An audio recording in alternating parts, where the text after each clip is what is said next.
Good day, beautiful people. So we have a clip here showing exactly what Tim Houston thinks when he's called out by the NDP opposition on why he didn't consult the Mi'kmaq community and the Mi'kmaq chiefs when he wants to use their land for fracking.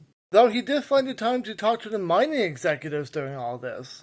All this being the rallies that were being held outside the provincial house while this meeting, the clip I'm about to show you, was being held. So let me play the clip now.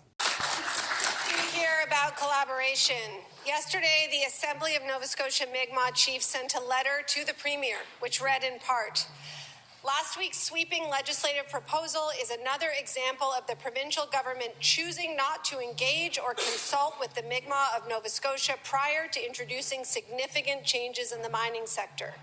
They go on to say, "The province also sits at several tables with KMK and the Assembly where these changes should have been discussed, but were never raised or flagged for us." Why didn't the Premier bother to speak with the chiefs about a policy that impacts their land and constitutional rights?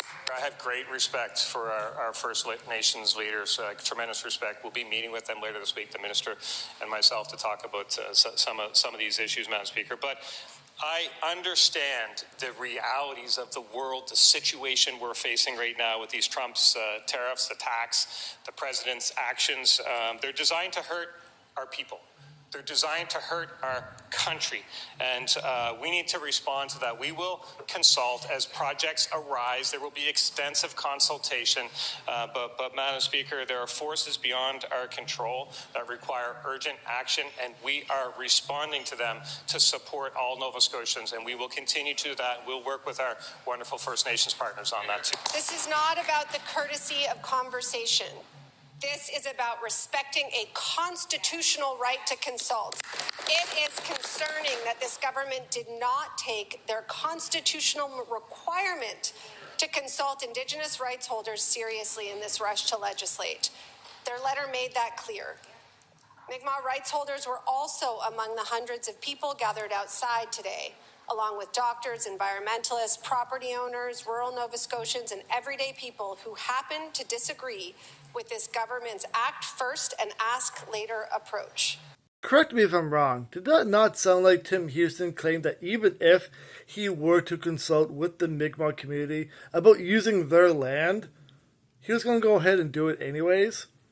Yes, he's blaming tariffs, claiming that Nova Scotia needs to be more independent, but we have mountains of evidence that's even up to date showing just how damaging hydraulic fracking is to not only the local wildlife, local water sources, the air, but also affects farmers because there's a chances that hydraulic fracking can cause earthquakes, which will damage further water sources and wildlife and cattle.